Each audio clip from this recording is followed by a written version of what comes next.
শিশিরের সাথে এটা আমার প্রথম কাজ। আর ও অনেক ফ্লেক্সিবল আর খুব আমাকে সহযোগিতা করেছে। অ্যান্ড আমাদের কেমিস্ট্রি তো সবাই বলছে যে এই সেটে যে খুব ভালো, খুব সুন্দর লাগছে আমাদের দুজনকে একসাথে অ্যাজ আ কাপল একটা মিউজিক ভিডিওতে, মানে একটা সুন্দর ছেলে মেয়ে যেরকম লাগে দেখতে আমাদেরকে ওরকমই সুন্দর লাগছে। এটা সবাই কি কি কেমিস্ট্রি ভালো না? হ্যাঁ, বাকিটা দর্শক বলতে পারবে। অনেকগুলো গুণাগুণ আছে। ও খুব ফ্রেন্ডলি, হ্যান্ডসাম, অ্যান্ড বাংলাদেশে একটা নায়ক হতে যা যা লাগে, বাংলাদেশে না মানে নর্মাল একটা নায়ক হতে যা যা লাগে, লম্বা চওড়া হ্যান্ডসাম অ্যান্ড খুব ফ্রেন্ডলি, কোনো ভাব নেই, সহযোগিতা করে কো আর্টিস্টকে।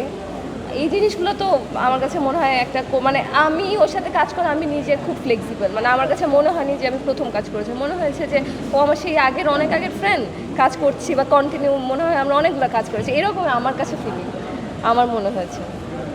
স্বপ্ন আমার নামের একটা গান ছিল, খুব হিট একটা গান ছিল। তারপরে আমরা অনেকগুলো হিট মিউজিক ভিডিও এসেছে, ডুবে ডুবে এসেছে, আমি লাস্ট মায়া একটা কাজ করলাম, তারপরে এইটা আমার আরেকটা মিউজিক ভিডিও। আর আমার 100-এর মধ্যে অ্যাটলিস্ট 80-90% মিউজিক ভিডিও মোটামুটি হিট ছিল বা ভালো হিটও ছিল অনেকগুলো। তো আমি চাই যে এটাও দর্শক খুব পছন্দ করুক, কেন এটা সবগুলো ছাড়াই যাক, আরও অনেক অনেক বেশি হিট হয়ে যাক। এক্স্যাক্টলি যখন এই প্রশ্নটা দর্শক করবে তখন আমরা সাকসেস। কারণ আমরা যেটা করতে চাচ্ছি একটা ইনডোরের মধ্যে এত সুন্দরভাবে একটা ব্যাকগ্রাউন্ড সাজিয়ে একটা সেট ফেলে কাজটা করার চেষ্টা করছি, যখন দর্শক এটাকে আল্লাহ এত সুন্দর একটা সেট কোথায় করলো, এটা কোন লোকেশন, তখন আমরা সাকসেস। সো আশা করি দর্শক এই প্রশ্নটা করুক এবং দর্শক এটা নিয়ে আমাদেরকে কোশ্চেন্স করুক, এই কারণেই তখন যেন আমরা বলতে পারি যে আসলে আমরা সাকসেস এই কাজটার জন্য, যে আমরা এই কাজটা করেছি, কাজটা খুবই ভালো হয়েছে, দ্যাটস ওয়াই দর্শক প্রশ্ন করছে এই সেটটা কোথায়।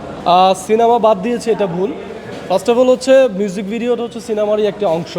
আর এই যে কাজটা হচ্ছে আপনারা অলরেডি দেখছেন যে এটা একটা বিগ অ্যারেঞ্জমেন্টের কাজ। অনেকের মনের মধ্যে ভুল ধারণা থাকে যে সিনেমা মিউজিক ভিডিও দুইটা আলাদা, আসলে তা না। প্রত্যেকটা সিনেমাতেই কিন্তু একটা গান থাকে এবং সেই গানটা হিট হলে মাঝে মধ্যে সিনেমাটাও হিট হয়। সো আমরা যে কাজটা করছি গানটা অনেক সুন্দর।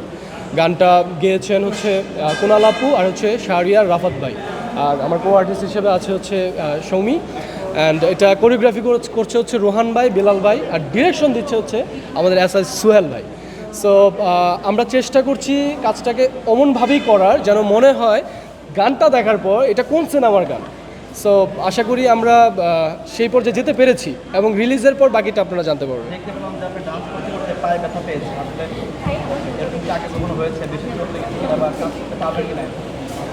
পায়ে ব্যথা বলতে আমি মেবি একটু বাড়ি খেয়েছিলাম এখানে সেটের এখানে, দ্যাটস ওয়াই আমার একটু পেইন হচ্ছিল পায়ের মধ্যে। ডান্স করতে করতে হয়নি, আগেই ব্যথাটা পেয়েছি, আর আগে কখনো এমনটা হয়নি। নায়িকা তো নতুন না, নায়িকা অনেক পুরনো। আমার ফার্স্ট কাজ, আমার সাথে হচ্ছে ফার্স্ট কাজ ওর সাথে। অ্যান্ড খুবই ফ্লেক্সিবল এবং স্মার্ট, ড্যাম স্মার্ট, এবং অনেক আমাকে সে সাপোর্ট দিচ্ছে, আমি ওকে সাপোর্ট করছি না। হ্যাঁ, শিশিরের সাথে প্রথম কাজ আমি বললাম একটু আগে, ওর সাথে যে প্রথম কাজ এটা আমার মনেই হয়নি, যখন ফার্স্ট শট